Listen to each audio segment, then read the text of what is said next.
Attention mga Filipino senior citizen, 10,000 pesos financial assistance ibibigay ng isang LGU para sa mga senior citizen. Saan nga ba ito nagaganap at kailan ito magaganap? Yan ang ating pag-uusapan sa video na ito. Hold up.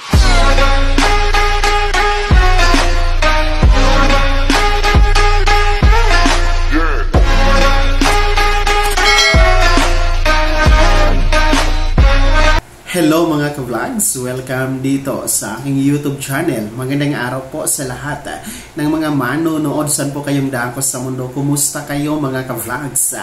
Isang LGU dito sa Pilipinas ang mamimigay ng 10,000 piso na financial assistance para sa lahat ng senior citizen sa kanilang nasasakupan. Saang LGU nga ba ito? Kailan ito magaganap? Paano mag-apply? Sino ang makakasali? Pag-uusapan natin yan mamaya-maya. Pero bago ang lahat, kung bago ka pa lang dito sa aking YouTube channel o di kaya hindi ka pa nakasubscribe, i-click nyo muna ang ating subscribe button na nasa baba.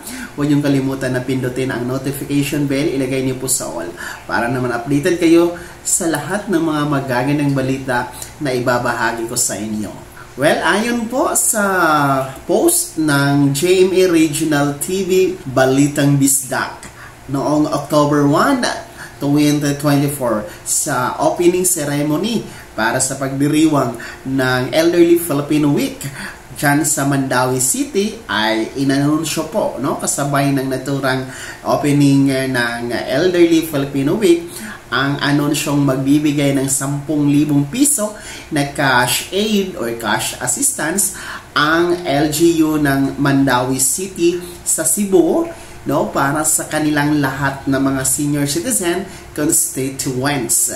Ayon sa officer in charge ng Office of the Senior Citizen Affairs or OSCA, na si Carlo Jesus Cotejo, tinatayang aabot sa mahigit 29,000 na mga senior citizen ang makikinabang sa naturang 10,000 piso na cash assistance na ibabahagi ng Mandawi City LGU. Samantala, ayon naman po kay Attorney August Lizer Malate, Supervising Officer ng Office of the Senior Citizen Affairs, meron bang nakabinbin na resolusyon ng City Council dyan sa Mandawi City para po sa isang ordinansya na magbibigay po ng maayos sa kapakanan sa lahat ng mga senior citizen sa nasabing syudad. Tandaan, ang nasabing 10,000 piso na cash assistance ay para lamang po sa mga constituents na sasakupan ng Mandawi City LGU, mga botante dyan sa Mandawi City, Cebu, ayon po kay Mr. Malate. Kaya naman mga taga Mandawi City, Cebu, good news po ito, magandang balita dahil ang implementasyon po nito ay magsisimula sa susunod na taon, 2025. Wow, sana all po magkakaroon ng 10,000 piso na financial assistance or financial aid ang mga lolo at lola natin dyan sa Mandawi City, Cebu. So, antabayaran nyo lamang po mga lolo at lola natin dyan sa Mandawi City, Cebu, ang anunsyo mula sa OSCA. Kung maisasabatas na or aprobado na sa ordinansa ng City Council ng Mandawi ang nasabing 10,000 piso na financial assistance dahil magkakaroon po kayo ng releasing ng identification card dyan sa OSCA para ma-identify na kayo ay lehitimong botante at rehistrado at residente dyan sa Mandawi City. Take note, next year pa ito, 2025, magsisimula. Well, anyway, 2 buwan na lang naman po ang natitira at tayo ay 2025 na. Napakabilis ng panahon. Kaya mas mahalaga na ngayon pa lamang ay paghandaan nyo na, ngayon pa lamang ay alam nyo na, nabalitaan nyo na may magandang balita na nag-aantay for 2025. Ang laking bagay, ang laking tulong po ng 10,000 piso na cash assistance or cash aid para sa ating mga lolo at lola, no? Para po sa pambili po ng pagkain, ng maintenance sa gamot, vitamina, pagpapa-check up, pagpapalaboratory. Ayan po, no? Malaking bagay yang 10,000 piso. Dahil nga po sa mahal ng bilihin ngayon, no?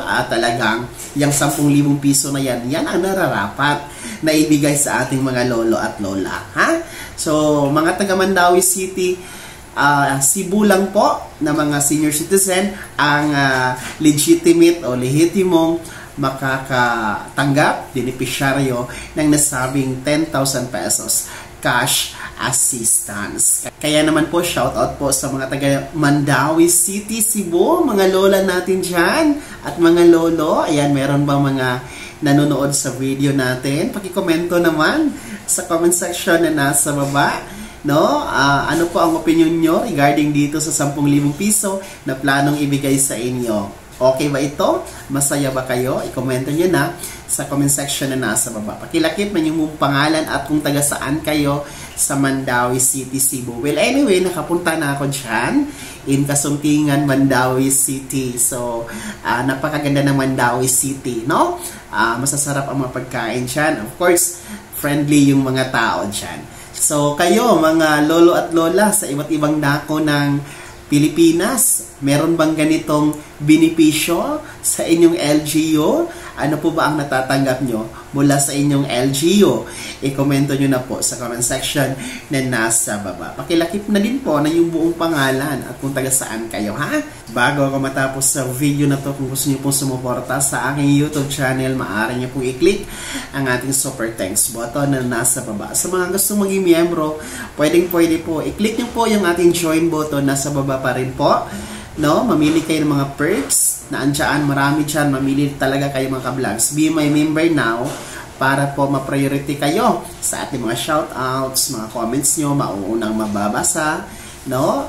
Kung magiging miyembro kayo dito sa aking channel. Sana'y naging gabay ang video na to kahit paano na pag-uusapan natin ang mga magagandang balita na may kinalaman sa benepisyo ng ating mga Filipino senior citizen.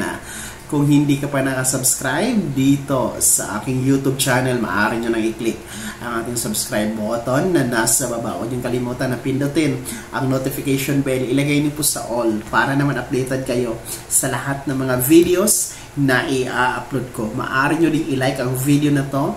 At kung meron ka pang mga katanungan, maaari nyong i-komento sa comment section na nasa baba. Paki-follow na din po ang aking official Facebook page na nasa screen niyo. Muli po, ako si Daniel Timpawan na nagsasabing dito sa aming YouTube channel, Pawang Katotohanan at lahat totoo lamang.